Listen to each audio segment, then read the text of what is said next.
तटकरे बोलतात, थेट जाऊया.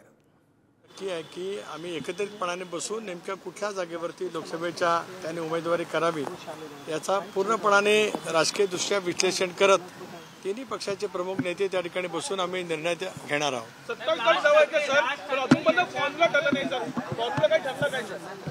फॉर्म्युला देवेंद्रजींनी सुद्धा 3-4 दिवसापूर्वी सांगितलं, आदरणीय मुख्यमंत्री महोदयांनी सुद्धा सांगितलं, मी सुद्धा वारंवार त्या ठिकाणी बोललो की आमची चर्चा जवळपास 85-90% संपलेली आहे.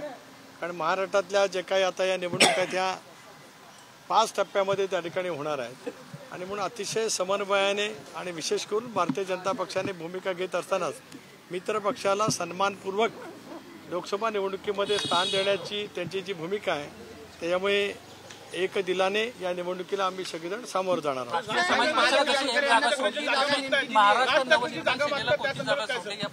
नाही, त्या संदर्भामध्ये माननीय मुख्यमंत्री आणि देवेंद्रजी यांच्या स्तरावरती त्या ठिकाणी चर्चा सुरू आहे.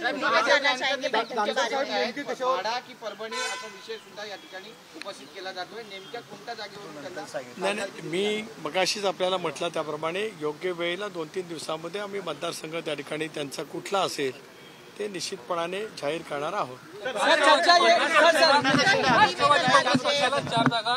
ज्या ठरल्या होत्या, अजित पवारांनी जे म्हटलं होतं त्यानुसार 4 जागा असणार, त्या व्यतिरिक्त आणखी 3 जागा भेटतील अशी देखील एक शक्यता होती. 7 जागांवर राष्ट्रवादी असेल अशी चर्चा आहे.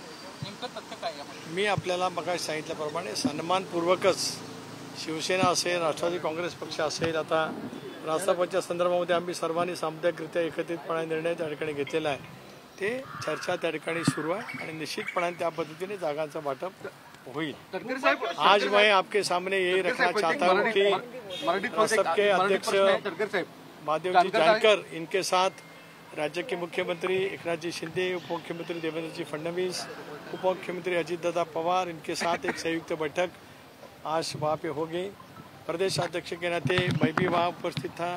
हमारे विधायक प्रसाद जी लाड भी थे, स्वयं जानकर साहब भी वहाँ उपस्थित थे और उन्होंने इंडिया की अलायंस मजबूत करने के लिए फिर एक दोबारा ऐलान वहाँ पे किया है.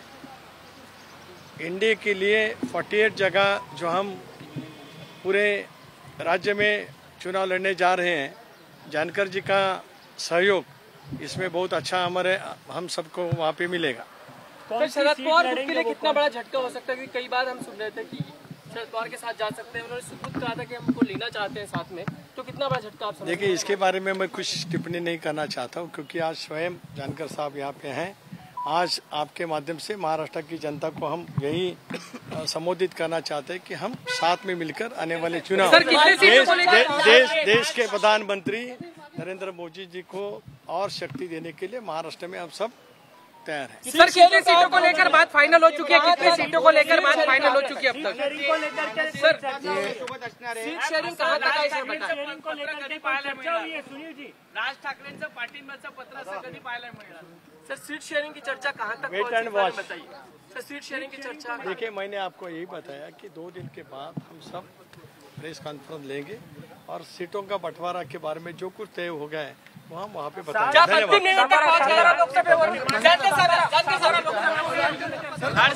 तुम्ही पण आहे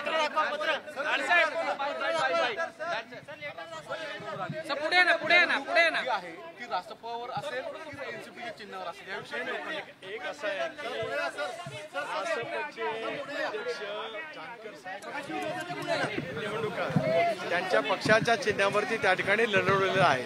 त्यामुळे त्या संदर्भातला काय वेगळा अनिवार्य काढण्याची काहीच आवश्यकता त्या ठिकाणी नाही.